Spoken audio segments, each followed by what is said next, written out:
फिरते रहे हैं, लाहौर के बाहर भी, लाहौर के अंदर भी, गवर्नर हाउस के पास भी और माल रोड के ऊपर भी। तो बाद में पुलिस ने ये ओन किया कि ये उनके लोगों ने मंगवाए। पहले पुलिस से ये पता चला कि जी पुलिस को पता ही नहीं है ये कंटेनर कहाँ से आ रहे हैं। तो ऐसा लगा कि जैसे एपिसोड रीटेलीकास्ट हो रही है रेजीम चेंज ऑपरेशन की जो इस्लामाबाद में हुई थी। लेकिन फिर हमने देखा बड़ी तेज़ी से चीज़ें बदली और चीज़ें नॉर्मलाइज हुई। फिर चीफ जस्टिस ऑफ पाकिस्तान जब लाहौर रजिस्ट्री में पहुंचे सुप्रीम कोर्ट की, तो उसके ऊपर भी बहुत ज़्यादा खबरें आई, लेकिन चीज़ें नॉर्मलाइज रहीं। अब इस वक्त जब मैं ये वीडियो रिकॉर्ड कर रहा हूं तो उस वक्त तक की सूरत हाल ये है कि गवर्नर हाउस के अंदर मुशावरत जारी थी और वहाँ ये फैसला कर लिया गया है कि वज़ीर आला पंजाब परवेज़ इलाही अब नहीं रहे, क्योंकि इजलास बुलाया नहीं गया और उन्होंने गवर्नर के कहने के मुताबिक एतमाद का वोट नहीं लिया। ये बात कह रहे हैं गवर्नर साहब और ये बात कह रहे हैं पीडीएम के लोग, जबकि दूसरी तरफ पाकिस्तान तहरीक इंसाफ के लोगों का अलग मौक़िफ़ है और आईनी और कानूनी माहिरीन और हाई कोर्ट का फैसला भी उसकी तायीद कर रहा है कि एक इजलास जो चल रहा हो उसके ऊपर इजलास नहीं बुलाया जा सकता। ये एक खबर है बड़ी इंटरेस्टिंग और ये ज़राए से आई है। खबर ये कह रही है कि तारीख तब्दील होने का इंतज़ार किया जा रहा है। गवर्नर पंजाब ने दस्तखत कर दिए हैं, वज़ीर आला को डी नोटिफाई करने का नोटिफिकेशन तैयार कर लिया गया है। यानी बकौल पीएमएलएन के या पीडीएम की जमातों के कि वज़ीर आला पंजाब ने एतमाद का वोट नहीं लिया हमारे कहने के ऊपर, लिहाजा वो डी नोटिफाई हो चुके हैं और इसका नोटिफिकेशन तैयार कर लिया गया है। गवर्नर ने उसके ऊपर दस्तखत कर लिए हैं, तारीख तब्दील होने का इंतज़ार किया जा रहा है और 12 बजते ही नोटिफिकेशन जारी कर दिया जाएगा। तारीख तब्दील होने के इंतज़ार की वजह वज़ीर आला और स्पीकर के लिए आईनी रास्ते बंद करना है, ताकि तारीख तब्दील हो गई तो स्पीकर के पास कोई जवाब नहीं रहेगा कि इजलास क्यों नहीं हुआ। बहरहाल ये तो एक तरफ का है, लेकिन अगर आप सलमान अकरम राजा साहब को सुने जो आईनी माहिर हैं तो वो क्या कह रहे हैं?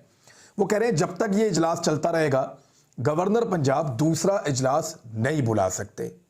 यानी एक इजलास चल रहा है तो फिर दूसरा इजलास कैसे बुलाया जा सकता है?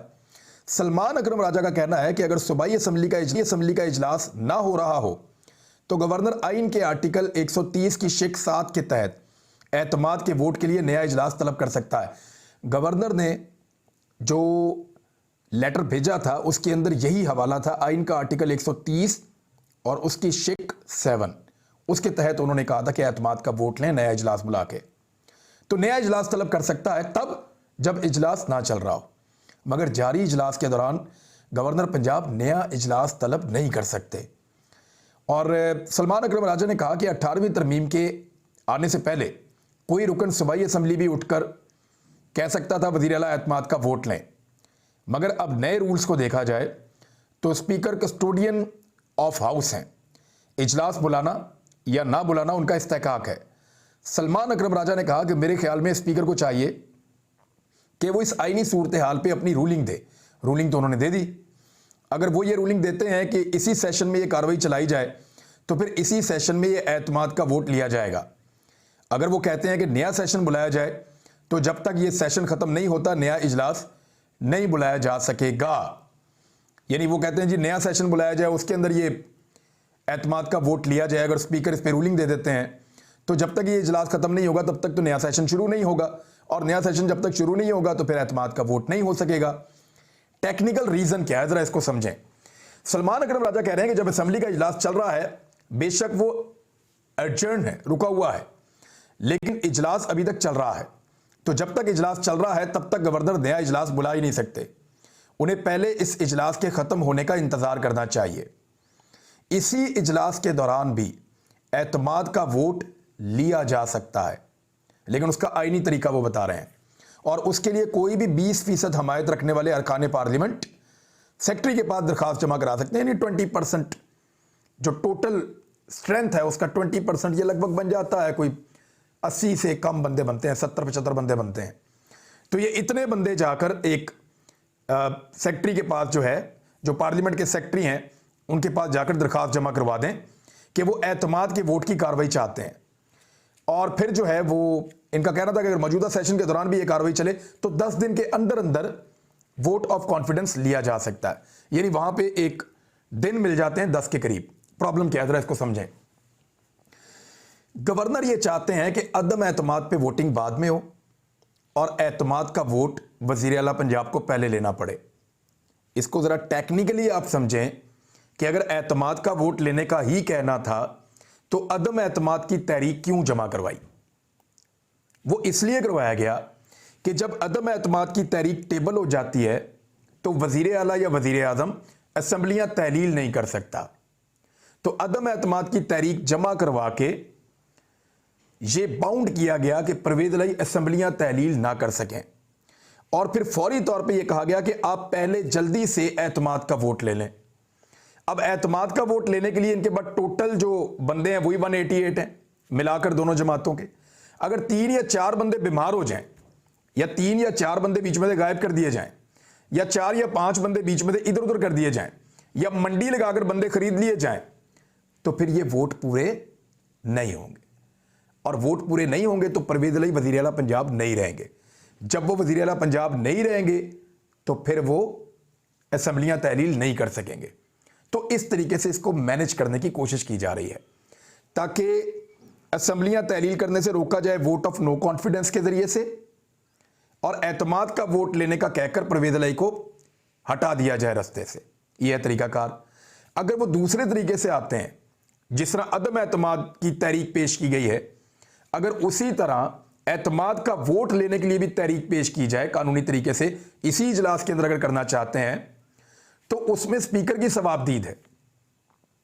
स्पीकर पहले अदम एतमाद के ऊपर वोटिंग करवा लेंगे और अदम एतमाद की तहरीक फारिग होते ही वज़ीर आला पंजाब असम्बलियाँ तहलील कर देंगे। उसकी वजह आप ज़रा समझिए कि जब अदम एतमाद की तहरीक आ जाए तो वज़ीर आला असम्बलियाँ तहलील नहीं कर सकते, लेकिन एतमाद के वोट लेने के लिए अगर कहा जाए तो वज़ीर आला असम्बलियाँ तहलील कर सकते हैं।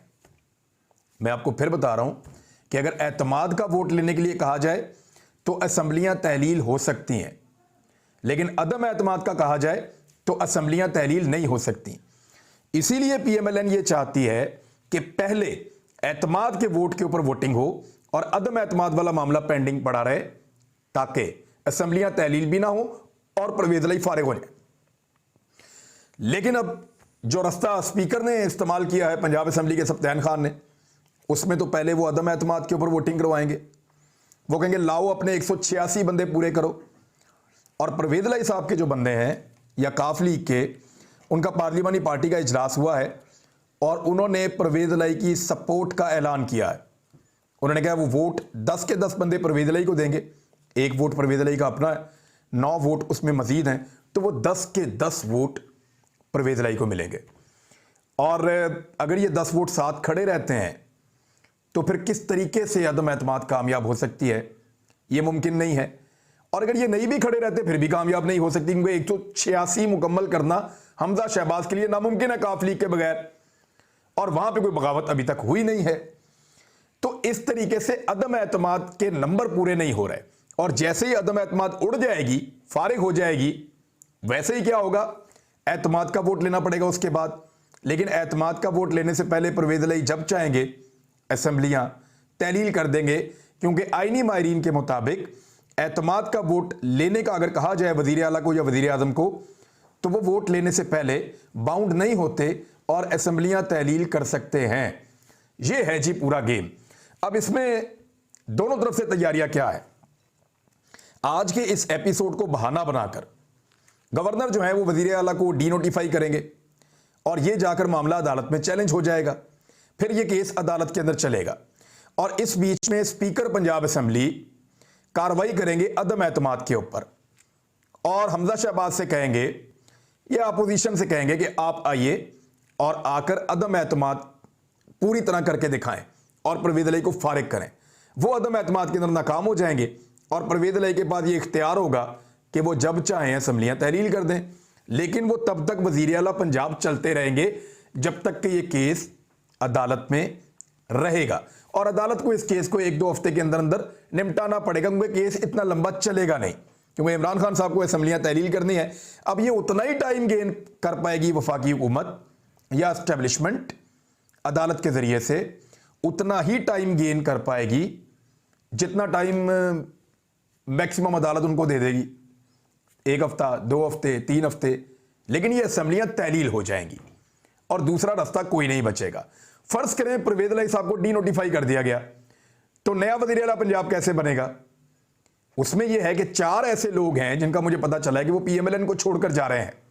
एक आजाद उम्मीदवार का भी पता चला है, तो ये हो जाते हैं 5।